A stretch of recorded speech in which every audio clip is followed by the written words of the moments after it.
So Wakefield is the happy side of the equation, not quite so happy. London Broncos and their Director of Rugby and Performance, Mike Eccles. Afternoon, thanks for coming in. Some positives on a difficult day for you? Yeah, well, we were prepared for the news. We knew effectively we were relegated before the season even started. So we've been preparing for this moment whilst making massive strides on and off the field, really. So bittersweet day. It's confirmed that we're down, but at the same time, we've got a fantastic rating. We've improved better than any other club in all areas, and we're now ranked from 24th. We're now in 14th place. So lots of positives to go after there. You're going to have to explain that to people who don't follow these things closely. You knew you were down before the season started. To fans of most other sports, that's very hard to understand. It was really hard for us to understand as well when the news broke. So we were celebrating. We got promoted last year, had a fantastic year in the Championship. We get promoted on merit, and then we realised that we're nowhere near in the new grading system, which, as you said, takes into account other things other than just on-field performance. So that was tough. It was difficult to recruit. Obviously, the owner was reluctant to then spend more money to help us compete in Super League. So it was a difficult year, but at the same time, we've grown massively as the new grading shows. So we're really happy with that. We feel it gives us a great platform. There's a here and now, which is quite difficult at the minute financially, but at the same time, it's a massive opportunity for someone to come and take the club back to Super League. Just flesh out a bit what you were saying about the improvements that you've made over the last 12 months or so. Well, in all that, but particularly off-field. So on-field that's only 25% of your rating. So in terms of fandom, I couldn't say the exact figures, but we've probably improved 200%, I would assume, in terms of the average crowds there. Our business model, our strategy around that, our community engagement has improved across all areas. So we felt that as well. We kind of done the maths internally, and the IMG have confirmed that today with the rating. Is the club's future safe? We're in a difficult situation. There's two things going on at the minute. Our owner, a long-standing owner, David Hughes, has withdrawn his money, and he's looking to sell the club immediately. So we're looking for investment. At the same time, we believe we can put a team together and make the field in 2025 and be competitive as custodians of the club, as part of a working group between myself, CEO Jason Lubscher, and Dom Fenton, our operations manager. We feel that it's important we don't take a step back now, and we leave the club in the best possible way for investment to come in and take it on. So we are looking to stay at Wimbledon, which is our current home. We're looking to compete as competitively as we can and keep moving forward in terms of the rating system. If we were to step back now, we feel that it would be catastrophic for London Broncos and London Rugby League. So our job now is to put a team together, generate as much money as we can, be self-sufficient, whilst looking for an investment along the way. How much investment do you need, and how quickly? Well, in terms of our income streams, obviously the merchandise is one, the season ticket sales is another, the sponsorship sales are another. We need to raise in the region of £350,000 before Christmas to ensure that we safely get on the field.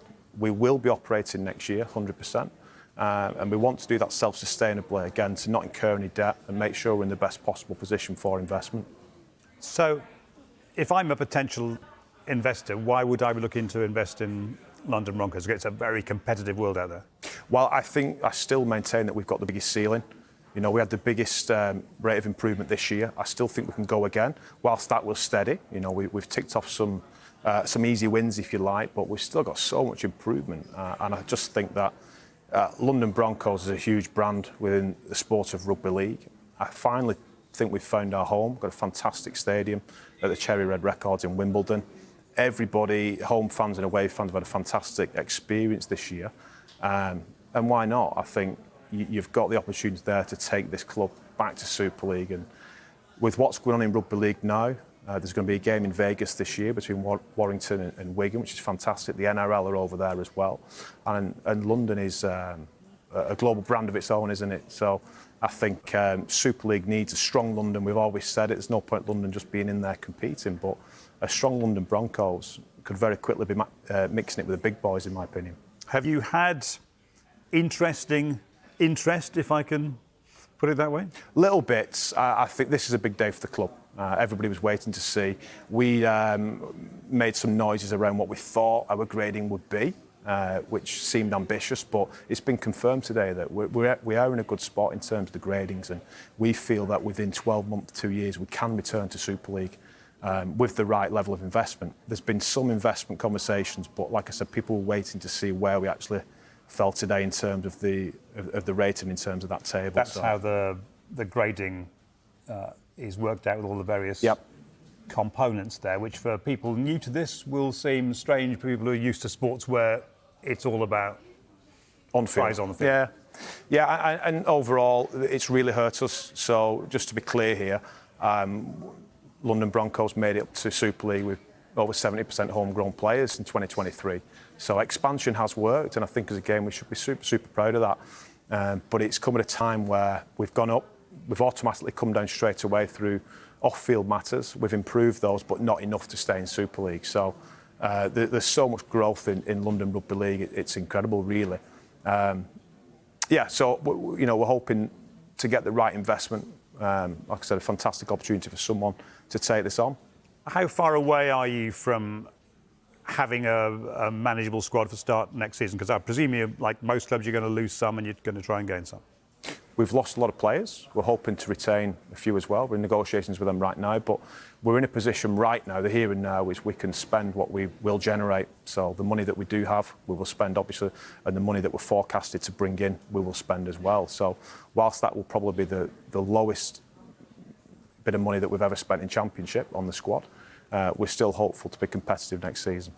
If this all went wrong, the investment doesn't come, or it fails for whatever reason, and the London area loses its presence at the top of Rugby League, how significant a blow would that be for the sport?